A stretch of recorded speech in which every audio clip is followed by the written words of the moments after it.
There's a particular patch of land in Skyrim that I've always detested. It's the marshland just east of Solitude, and it constitutes the majority of the hold of Hjalmarch. On the whole, I'll give Skyrim credit for its intricate world building, especially in light of Starfield, a game that's populated by so much procedural generation. But Hjalmarch, and particularly its marshlands, is always a region of Skyrim that I've struggled to enjoy. Now, you might not think that this region would be desolate. It's just a 10-minute walk away from the front gates of Solitude, but for all intents and purposes it might as well be another planet. The marshlands are populated by spiders, elk, vampires, and little else. Honestly, I think that the sparsity of this region, as well as the notable presence of a vampire lair, makes it probably Skyrim's most scary, at least above ground. Honestly, walking around the swamplands at night is a really good way to put yourself on edge.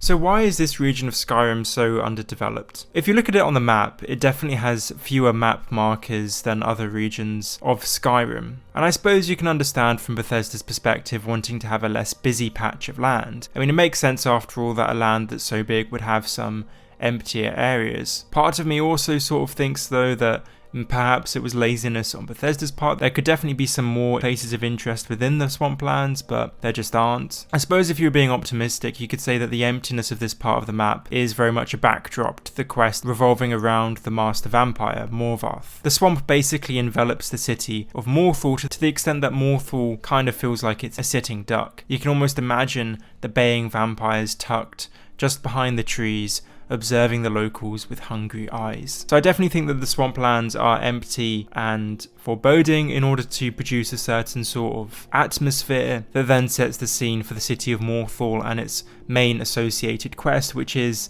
to do with the vampire threat. And also let's not forget the abandoned shack where you're abducted and taken to by Astrid after fulfilling Aventus Arantino's contract. It takes place in the Marsh 2, and I don't think it's a coincidence that so many sketchy quests and quests that are supposed to be scary take place in this region. I think that Bethesda probably made it empty and scary because that's the environment they needed for these sorts of quests. And if Morthal was a big, bustling city with loads of guards, then that would certainly make the swamplands less scary, but nonetheless it's always kind of irked me that Morthal is barely a city. I'd reason that Riverwood, or perhaps even Helgen before its collapse, is bigger than Morthal. Now, it's fair to say that none of Skyrim's cities approximate to actual cities in the way that Novigrad does in The Witcher 3 or Baldur's Gate does in Baldur's Gate 3. But at least the other cities of Skyrim attempt to be cities or to look like cities even if they don't imitate cities in volume. I mean, Morthal would constitute as a hamlet in the real world. To call it a city is a bit of a joke. I mean, I'm not necessarily saying that it makes sense that Morthal should be bigger given its environment. I mean, who would want to live there?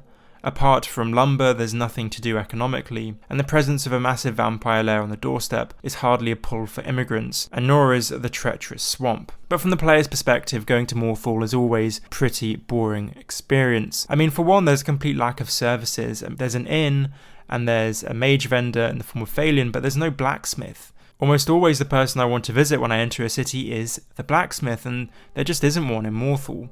The closest one is probably in Solitude. So the only pull really to go to Morthal outside of curiosity is a desire to fulfill the quests there. And laid to rest, the quest involving Morthal is definitely a great one. It involves you solving a recent killing which you discover is linked to a vampire plot to take over the city. But that is literally the only interesting quest in the city. There are technically 2 other quests, but they hardly constitute quests because they don't even have storylines. One's about curing yourself of vampirism, and the other's about becoming the Thane and buying property. And that's it. There aren't any more substantial quests in the area, and so basically no reason to be there. Now, it's worth mentioning Falion. Falion's an interesting fellow. Players have been debating Falion for years because he's simply so mysterious.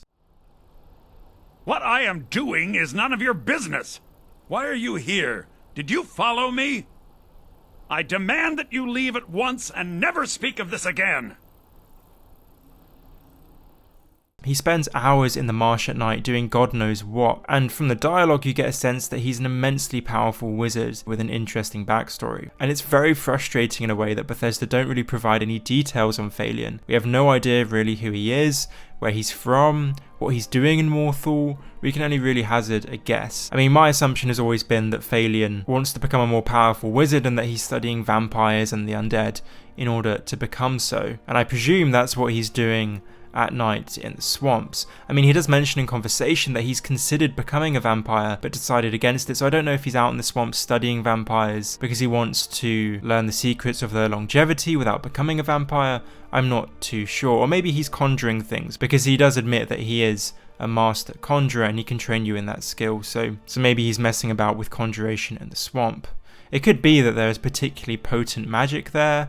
I'm not too sure. But there's no quest related to Falion apart from the quest where you cure your own vampirism. So unless you want to go through all his items of clothing and all his drawers and see if there are any secrets about him, there's no real reason to stay in Morthal for him. And trust me, players have. They've tried to figure out who Falion is. They've tried to solve the mystery, as it were, and no one's really been successful in definitively proving who he is or why he is there. Correct me if I'm wrong, but that's the sense I have anyway. I mean, there's one sort of funny thing in Morthal that's interesting to do, and that's going to the tavern to hear the terrible music of an orc bard called Lurberk. That's more just a fleeting point of interest. So there you have it. This is why I think this patch of land, roughly speaking, Kjarlmarch and the marshes east of Solitude, are perhaps the worst area in the whole of Skyrim. There's little to do apart from one major quest, and really I think this part of the map is just there to set the scene for a couple of quests, including when you're initially abducted for the Dark Brotherhood, and also including Laid to Rest. So let me know in the comments below if you agree. Do you hate this patch of land in Skyrim? Do you find it interesting? Have you always been drawn to it? Let me know, because I'm aware that perhaps I am just being particularly pessimistic in my view. Anyway, thank you for watching this video. Please let me know if you have any ideas for future videos in the comments below. I make videos on all sorts of RPGs, including Skyrim, The Witcher 3, Baldur's Gate 3, and Cyberpunk 2077, as well as Bethesda's Fallout games. So any suggestions, then please do leave them in the comment section below. Anyway, thanks again, and I'll see you all in the next one. Bye bye.